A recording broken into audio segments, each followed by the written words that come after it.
Topic تھا گھریلو یہ تشدد کے حوالے سے، تو اس میں دو تین چیزیں جو رہ گئی، میں سمجھتا ہوں کہ ظاہر ہے وہ بندہ اس انداز کے ساتھ آپ نے ایک اچھے انداز کے ساتھ کیا، لیکن گھریلو تشدد میں ایک چیز جو ہوتی ہے کہ آج کل کے معاشرے میں والدین پہ تشدد ہونا شروع ہو گئے،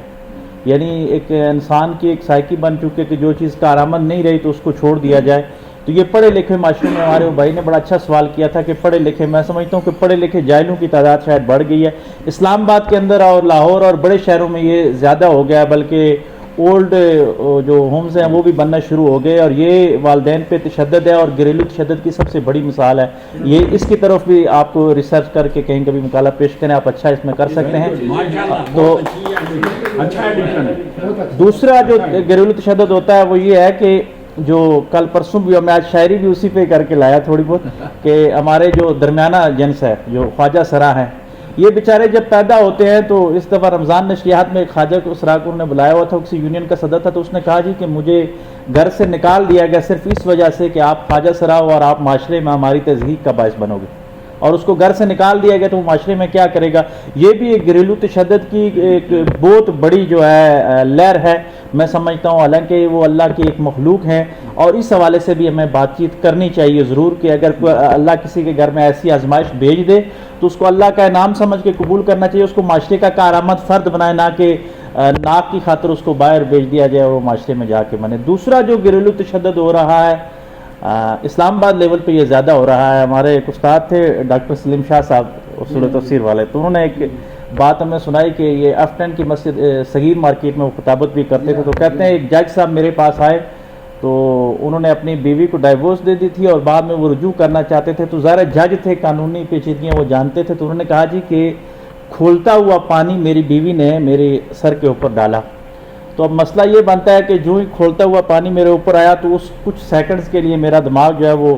اپنے حواس میں نہیں رہا، اس حالت میں نے طلاق دے دی ہے، تو اب میں رجوع کرنا چاہتا ہوں۔ یعنی ٹیکنیکلی پوائنٹ انہوں نے بتایا، لیکن یہ سوچئے گا کہ اسلام آباد ایف 10 کے اندر اگر کھولتا ہوا پانی عورت ڈال رہی ہے جج کے اوپر، تو گھریلو تشدد کی یہ لہر کہاں تک کہ اس کا کوئی تذکرہ ہی نہیں کر رہا۔ آج جتنا بھی تشدد کی بات ہو رہی ہے کہ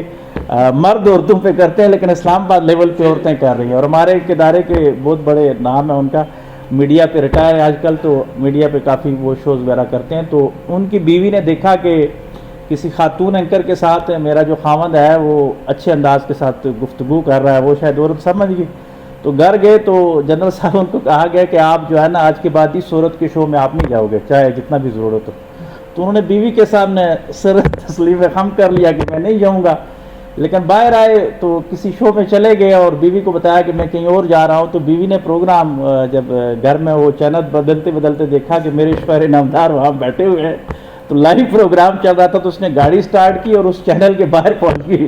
اور چینل والوں کو وہ اس نے سنائی، اس نے کہا جی پروگرام سے اس کو باہر نکالو، اور وہ بندہ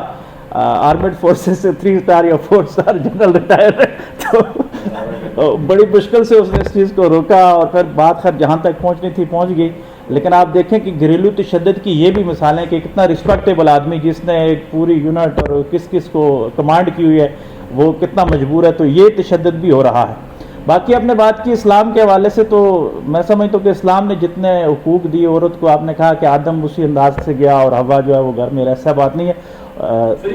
جی۔ حضور علیہ الصلوۃ والسلام نے جو دیا کہ حضرت عائشہ صدیقہ سلام اللہ علیہا حضرت علی کرم اللہ وجہ الکریم کے سامنے آ کے نظریاتی اختلاف کے باعث لیڈ کرتے ہوئے کھڑی ہو جاتی ہیں، یعنی صحابہ کی ایک پوری فوج ہے، تو وہ صحابہ جو حضور علیہ الصلوۃ والسلام کی تربیت میں رہے ہیں وہ عورت کی اس اتھارٹی پہ اس حد تک بھی بلیو کرتے نظر آتے ہیں۔ پھر آپ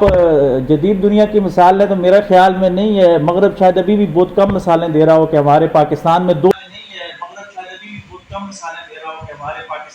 دفعہ ہم نے خاتون کو وزیر اعظم بنایا، اور ہمارے سب لوگوں نے اس کا اکرام ایک قسم کا کیا، مذہبی لوگوں نے بھی اس کی تذلیل نہیں کی، وہ اگر اچھے کام کرتی رہے تو اس کی تائید کرتے رہے۔ بنظیر بھٹو کا بھی بات کریں، فاطمہ جناح رحمۃ اللہ علیہ کا ساتھ مولانا مدوسی رحمۃ اللہ علیہ نے دیا، بڑے اکابر علماء نے دیا، اس وجہ سے کہ وہ نظریاتی طور پہ وہ ٹھیک تھی اور ایوب خان کے خلاف تھی، تو انہوں نے کہا کہ اس میں سے ایک پہ لگی برائی ہے کہ عورت ہے، باقی اس کی سب خوبیاں ہی خوبیاں ہیں۔ پھر 100 سال پہلے لینا تو تحریک پاکستان میں جتنے بھی لوگ تھے تو اس میں خواتین شامل تھیں نا، بے شک پردے کے اندر اور حدود و قیود کے اندر وہ عورتیں تھیں، اور انہوں نے بڑا اچھا پارٹیسپیٹ کیا۔ ابھی یہ قاضی حسین احمد صاحب کی صاحبزادی رحیلہ قاضی، وہ اسلامی نظریاتی کونسل کی پہلی خاتون ممبر بنی ہے، بڑی اچھی پارلیمنٹ میں رہی ہے، جی پارلیمنٹ میں رہی ہے اور اسلامی نظریاتی کونسل کی پہلی خاتون وہ ممبر بنی ہے۔ یہ بھی چل رہا ہے